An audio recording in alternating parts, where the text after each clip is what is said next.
Only when the eyes are closed can you truly see the way.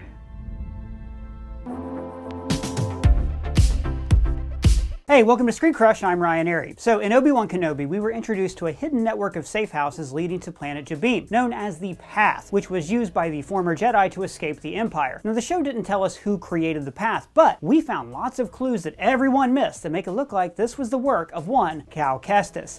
From Jedi Fallen Order? The one and only. Now the events of Fallen Order are set 5 years before Obi-Wan, which gives just enough time for Cal's crew to put a network like this in place. And with the sequel titled Survivor, the groundwork is clearly there. Plus, the show Kenobi was riddled with references to Fallen Order, from the way he breaks the glass in Fortress Inquisitorius, Purge troopers, heck, even the main villains are eerily similar. And it's entirely possible that the game influenced Kenobi beyond these seemingly subtle references. In fact, in an interview with Star Wars editor Matt Minchdevich, one of the writers for Fallen Order, even mentions that one of the original ideas for the game's plot revolved around an underground railroad for Jedi. Now, despite the fact that Cal never made an appearance in the show, it is clear that the game had an impact on the plot of Kenobi, and the two heroes do have a lot in common. Both Cal and Obi-Wan are Jedi hiding from the Empire until they are called to save Force-sensitive individuals from the Inquisitors. Kenobi's mission could be seen as a continuation of Cal's. Fallen Order revolves around finding a holocron, a device containing information that can be accessed by Jedi. The one Cal finds in Fallen Order contains the locations of Force-sensitive individuals, and if you're making a secret escape path for refugees, it certainly helps to know where the heck they are. By combining these locations with known trade routes, it's entirely possible that this information was used to create the Path. Yeah, but didn't he slice up the holocron at the end of the game? He sure did.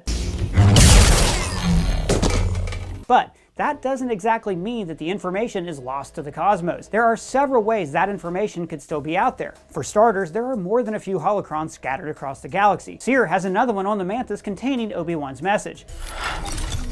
This is Master Obi-Wan Kenobi. I regret to report that both our Jedi Order and the Republic have fallen. Kanan Jarrus from Rebels has one, and we know that Luthen has one in his shop in Andor. Now, while we don't know if they hold the same information, it's entirely possible that they could. Plus, Holocron Tech is incredibly complex. Since the map was opened on the ship, it could easily have been downloaded before its destruction. Well, that kind of defeats the point of the game. True, but the most likely scenario is that there's a copy of the Holocron map in the Fortress Inquisitorius. We know that Trilla had the Holocron there before Cal retrieved it, and if they were able to make a copy of the map, then Cal would absolutely hold himself responsible for what they did with it. In fact, this could be what Reva and the Inquisitors used to track down the Jedi on Tatooine in the first episode of Kenobi. If the Empire has a copy of the map, then Cal's crew would have no choice but to go back and retrieve the data. This would put him in a position where he would have essentially had to create something like the Path. That is, if he didn't want to undo literally all of his team's work. And this would certainly cause him to rethink that final decision. Wait, I thought Cal didn't want to save the Jedi. Not necessarily. While Cal did say,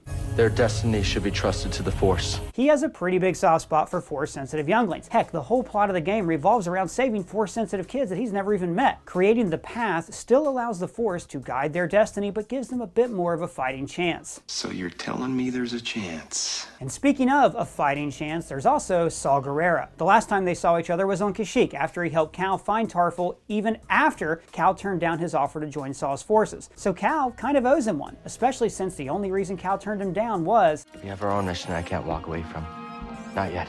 So if Saw heard Cal's mission was complete, he would likely reach out and try to recruit him once again. But from the trailers, it doesn't seem like Cal has gotten fully entrenched in the rebellion. There are plenty of reasons for Cal to want some distance from Saw and his rebels. And if Saw needs Jedi, then the Path could be the solution. In this scenario, the Path is the perfect compromise between the two. With Saw's resources and the information from the Holocron, the Path could serve as a method of funneling the remaining Jedi for Saw to recruit. The Battle of Jabiim was a major conflict in the Clone Wars, and the Republic Army has a bad habit of not cleaning up after themselves. Any abandoned equipment there could provide the necessary materials to create Saw's new outpost, which would explain why it was chosen as the Jedi Refuge. So, Saw gets his Jedi, and Cal gets Saw off his back. Everybody wins. After the blockade of Kashyyyk, Wookiees were enslaved by the First Order and shipped over to Jabiim to work there in the mines. With Jabiim being on the Outer Rim and Kashyyyk being in this quadrant, this seems like a ridiculously long trip, but it makes a bit more sense if there were Wookiees already on Jabiim working as slaves in the mines. Wookiees tend to be pretty strong physical laborers, and if there were the existing infrastructure of Wookiee slaves, more might be flown in simply to maintain that level of productivity. You tired, you mangy Kashyykian moof milker? Since we know that Saul is quite fond of these furry friends, these resident Wookiees would be the last surviving members of his crew that helped him fortify Jabiim as a Jedi Refuge. Who's ready to fight some imps? Plus, there's a 5-year gap between the end of Fallen Order and Survivor, and a lot can happen in 5 years. While the game ends shortly after Cal slices the Holocron, we don't really know how the rest of the crew feels about it. We know from the Jedi Survivor trailers that the crew of the Mantis has split up since we last saw them, a schism that could be caused by Ser June. If anybody has a good reason for being pissed at Cal for destroying the Holocron and leaving the younglings to chance, it would be Ser. We know from Fallen Order that she's riddled with guilt from her past, and walking away from a chance to redeem herself has got to get under her skin. I'm responsible for the path that Trilla is on. And what she does next is the cost of all of my mistakes. She certainly doesn't seem to be happy with Cal in the trailers for Survivor, and it makes sense for her to resent him after leaving the remaining Jedi to fate. This could lead her to set out on her own mission to save the remaining Force sensitives. In the trailers, we see that she's working as a makeshift librarian. She's clearly connected to whatever ancient knowledge the Jedi have left, meaning that she could have access to the tech, connections, and motivation to create the path. Ironically, this would make Cal destroying the Holocron the first domino in the path's creation. Okay, but that would mean that Ser made the path and not Cal, right? Well, yes, but there's still the possibility that Cal created the path for an entirely different reason, to find his father. Wait, does the path lead to an episode of Maury Povich? You are not the father. No, Doug, not like that. I mean that Cal could have created the path to bring his Jedi father out of hiding. His dad's a Jedi too? Not just a Jedi, the Jedi. Obi-Wan Kenobi. Well, of course I know him. He's me.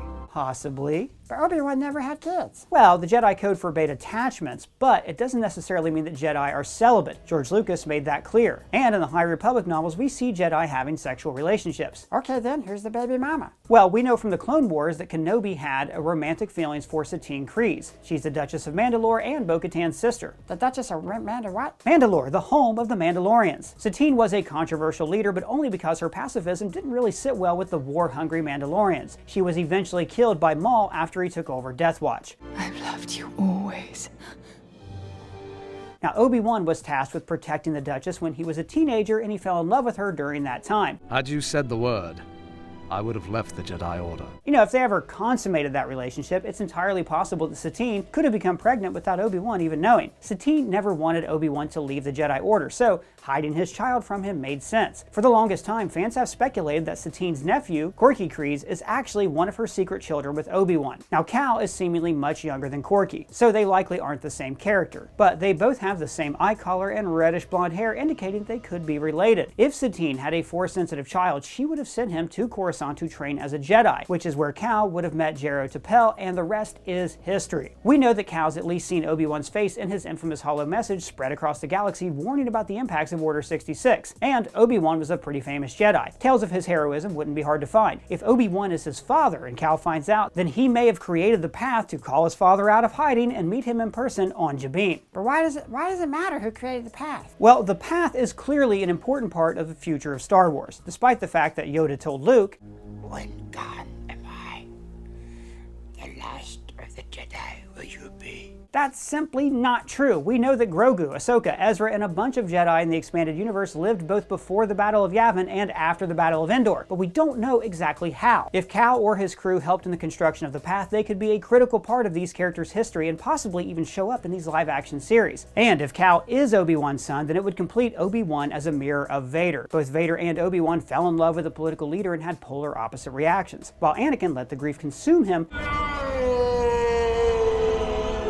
Kenobi was able to let go. Similarly, Kenobi having two secret children with the Duchess mirrors Vader, since both Luke and Leia were kept hidden from Vader after their birth. Certainly, it's a great topic to explore in a potential Obi-Wan Season 2, and it would add depth to both characters. It would also mean that Cal is Mandalorian royalty and that his mother was murdered by Death Watch. That's the same group that Din Djarin is part of. With Mando Season 3 having such a heavy focus on Mandalore and Mando's Death Watch redemption arc, this could certainly be an interesting way to connect these two stories. But what do you guys think? Do you think Cal created the path? Is he Obi-Wan's secret love child? Are there any important details that we missed? Let me know in the comments below or at me on Twitter. And if it's your first time here, please subscribe and smash that bell for alerts. For ScreenCrush, I'm Ryan Airy.